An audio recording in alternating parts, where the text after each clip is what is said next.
De la théorie à la pratique, il n'y a qu'un pas, dit-on, que Jair Bolsonaro vient de franchir en courant. À peine installé, son gouvernement a déjà entamé son programme choc promis pendant la campagne sur fond de chasse aux sorcières. Nous avons besoin de nettoyer la maison, parce que c'est la seule façon de réaliser nos idées, nos concepts et de faire ce que la plupart des Brésiliens ont décidé. Qu'est-ce que c'est? C'est mettre fin aux idéologies socialistes et communistes. Faire le ménage et gouverner rapidement par ordonnance pour satisfaire son électorat, Jair Bolsonaro ne s'est jamais caché de son admiration pour la méthode Donald Trump.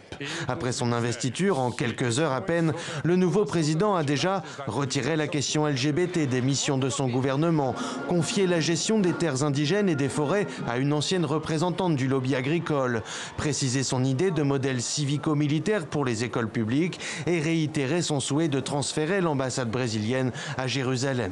Quant aux premières annonces en matière d'économie comme la réforme des retraites, elles emballent déjà les marchés financiers. Le marché pense qu'il y aura non seulement beaucoup de privatisation, mais aussi que l'environnement de manière générale sera plus favorable, qu'il va s'améliorer et ça, c'est positif pour toutes les sociétés. Et là aussi, Jair Bolsonaro n'a pas traîné en nommant un chantre du libéralisme à la tête de Petrobras, l'entreprise publique brésilienne ébranlée par un vaste scandale de corruption qui a notamment envoyé l'ex-président Lula da Silva en prison. Son nouveau patron, Roberto Castelo Branco, devrait poursuivre la privatisation de certaines activités de la société.